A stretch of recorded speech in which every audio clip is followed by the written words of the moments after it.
Howdy y'all, welcome to Adventures with Kendall. Today we're going to a unique place in California. It is called Knights Ferry. It's a small community with a rich history and I can't wait to show you this location. So let's get going and go see Knights Ferry.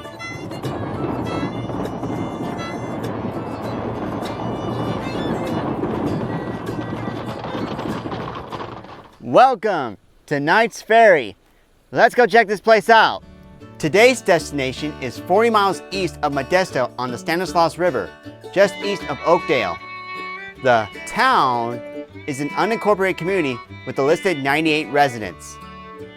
Dr. William Knight rediscovered a location for a favorable river crossing that he and John Fremont discovered during the 1849 gold rush.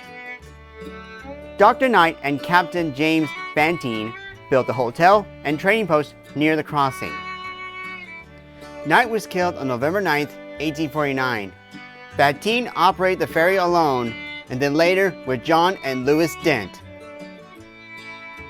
Bantine sold the ferry to Dent and moved out of the area.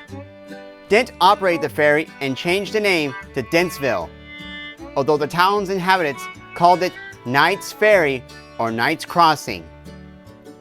Dent's sister married future U.S. President Ulysses S. Grant in 1852. A bridge was built to replace the ferry and was later destroyed in the 1852 flood. The current bridge was built in 1863 at a higher elevation to replace the original bridge. Now that we've learned the history of the area, let's head to our first location, the historic Wilms Ranch. Just south of Knights Ferry is the Wilms Ranch. This ranch is located across California Highway 120. Arriving in California on October 12, 1849, John R. Wilms and John H. Copperman engaged in the hotel and butcher businesses in Buena Vista, in what is now Stanislaus County.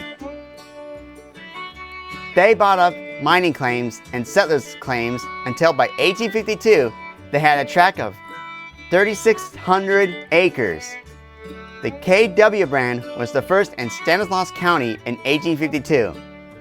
After the death of Copperman, Wilms carried on the loan, and the ranch has been owned by the Wilms family ever since. This ranch served as a filming location for television shows. These include Bonanza and The Little House on the Prairie. And here is the bridge. This bridge is the longest example of a covered bridge west of the Mississippi River. It is 330 feet long and is one of the finest examples of a Howe Truss covered bridge construction. To protect the bridge from damage, it was closed to car traffic in 1985. In 2012, it was designated a National Historical Landmark. As you can see, it is quite an expansive structure over the Stanislaus River.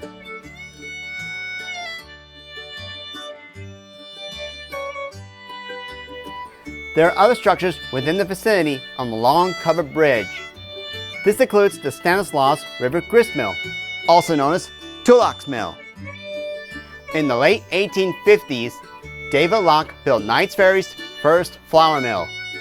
It was destroyed by the flood of 1862, and a new mill was built here by David Tulloch. Before the turn of the century, Charles Tulloch, David's son, converted the flour mill into a hydroelectric plant. This plant provided electrical power for the surrounding countryside until the late 1920s. Today, these ruins are a fascinating sight to look at. Here is the visitor center.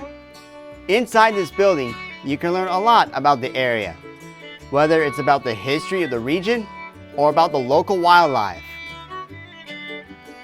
This building is quite a fun place to explore.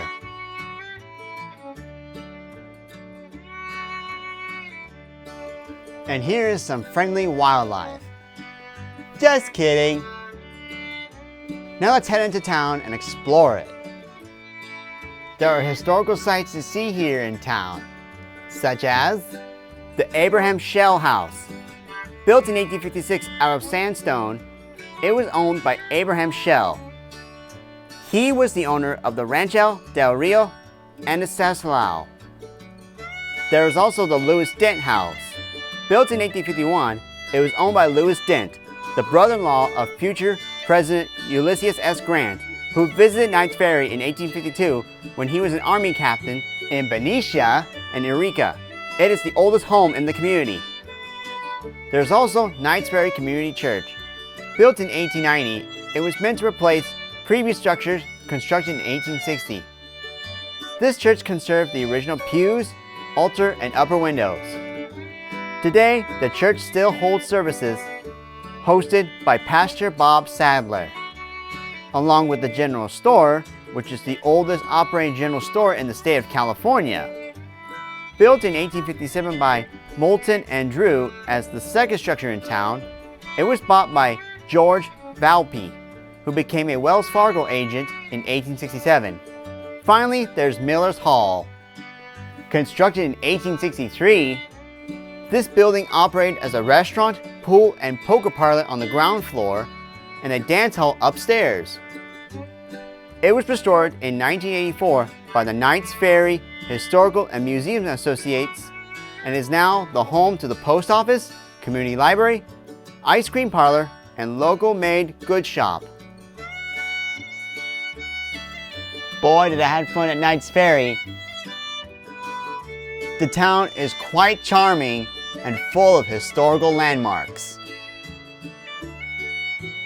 But now, let's head back to the studio.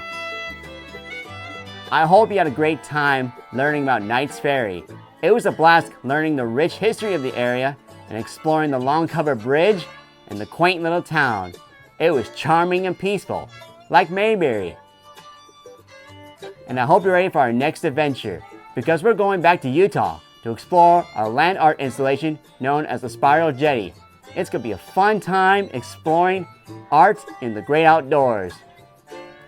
Anyway, if you have a location for us to go on, comment or email down below. We would love to see your suggestions. And also subscribe and follow us on Facebook and Instagram. We would love to see your faces. Now that's all the time we have here on Adventures with Kendall. See you later, folks, and may your gifts bless the world.